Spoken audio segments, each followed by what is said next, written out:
El siguiente programa es apto para todo público.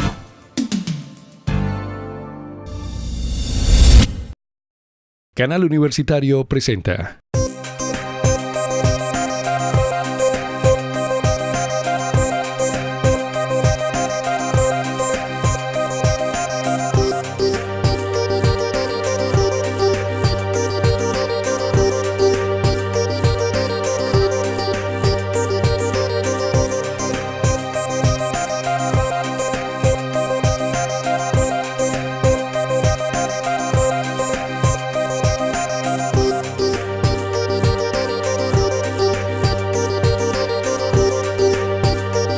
Hola, esto es Tiempo de Letras. Hoy nos acompaña la profesora Gladys Caicedo, autora del libro Sistemas de Transmisión Flexibles, FACTS. Profesora, ¿qué podemos encontrar en este libro? En ese libro podemos encontrar las nuevas técnicas que se están realizando en la parte de sistemas de potencia, con unos nuevos dispositivos electrónicos que manejan grandes potencias, que permiten con la misma infraestructura eléctrica hacer el mayor transporte de energía. Se condensan ahí tres temáticas. Una que es la electrónica de potencia, que son dispositivos ya electrónicos que manejan gran cantidad de potencia. Esa área se conoce como electrónica de potencia. La otra parte que es la del control como tal, o sea, cómo vamos a manejar las variables para transferir más o menos potencia a través de las líneas. Y la otra ya es la aplicación, que es en donde se utilizan, que es en los sistemas de potencia. Se utilizan para diferentes cosas, entonces dependiendo de la utilidad uno selecciona un tipo de FACT distinto para ser instalado en el sistema y resolver el problema puntual.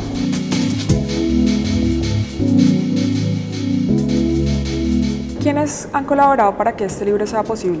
Nos pusimos de acuerdo un profesor que es doctor en el área de controles y sistemas de potencia en México, el doctor Juan Manuel Ramírez, y la profesora de la Universidad Nacional C de Medellín, la doctora Rosalvira Correa.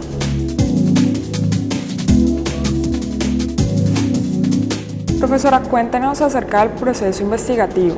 Se comienza primero en cada una de las universidades donde nosotros trabajamos, tenemos estudiantes de maestría, se hacen trabajos enfocados hacia cada una de las temáticas, luego entonces se recoge todo este material y nos ponemos de acuerdo entonces, como cada uno de nosotros es fuerte en una temática, entonces nos ponemos de acuerdo en los tópicos que iba a llevar el libro y entonces de esa manera fuimos empezando a organizar todo el material y dándole una unidad.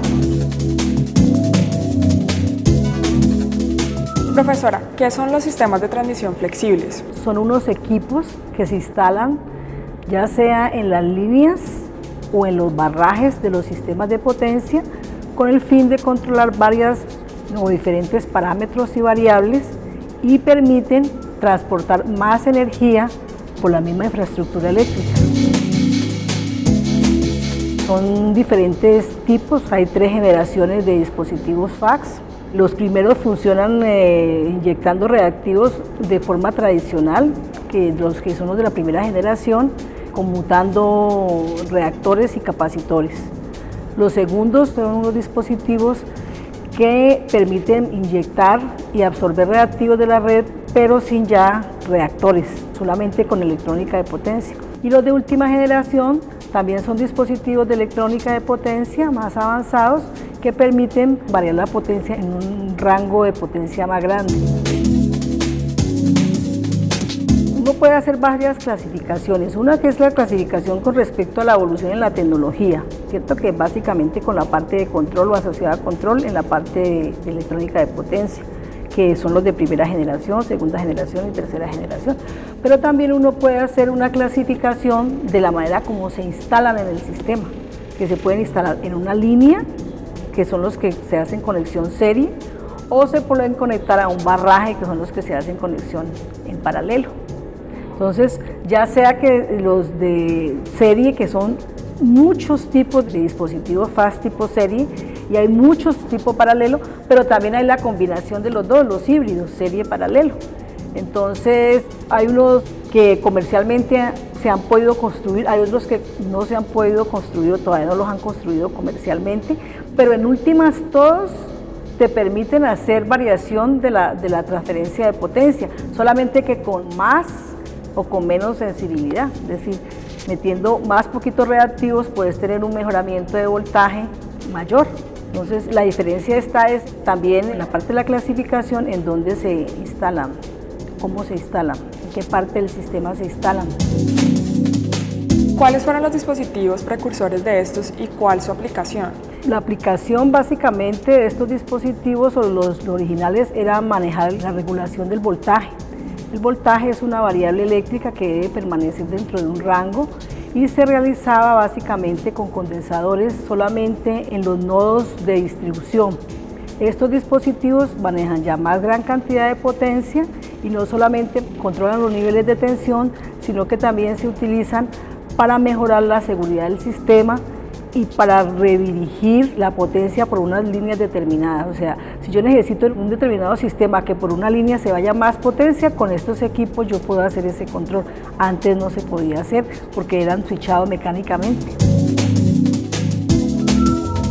¿Por qué la necesidad de la industria de desarrollar nuevos sistemas tecnológicos en cuanto a los sistemas de transmisión?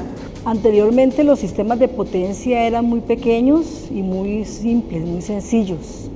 Hoy en día ya todos los sistemas de potencia tienen muchas interconexiones, no solamente con diferentes regiones del país, sino también con otros países. Eso significa que los sistemas se han vuelto más complejos y son más difíciles de operar.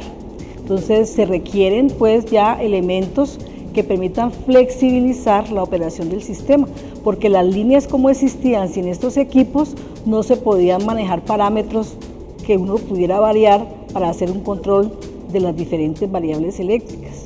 Con estos dispositivos podemos controlar unas variables y cambiar diferentes características eléctricas del sistema de acuerdo a cómo se requiera operar.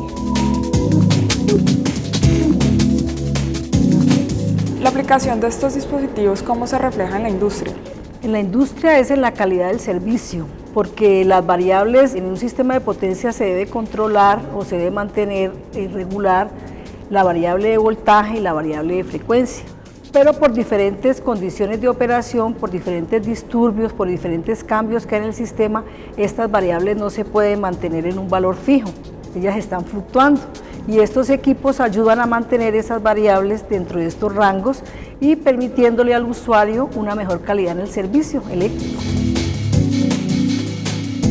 También se utilizan estos equipos en industrias donde se requiera mantener el nivel de tensión en un valor fijo, que estén retirados del sistema de potencia. Por ejemplo, en Caño Limón se instaló hace poco un sistema FAC para regular la tensión, porque el tramo que había de la línea de transmisión era muy largo y el voltaje que llegaba era un voltaje muy bajo. Entonces, con estos dispositivos que son capaces de manejar los reactivos en este punto, permiten mantener el voltaje dentro de un nivel. También estos dispositivos mejoran la estabilidad, es decir que esto me permite a mí ampliar los márgenes de estabilidad y trabajar el sistema de una manera más segura. O sea, la seguridad tiene que ver con menos interrupción del servicio y la calidad de la onda con mantener el voltaje y la frecuencia constantes. Entonces es en últimas en calidad del servicio que se va a ver reflejado.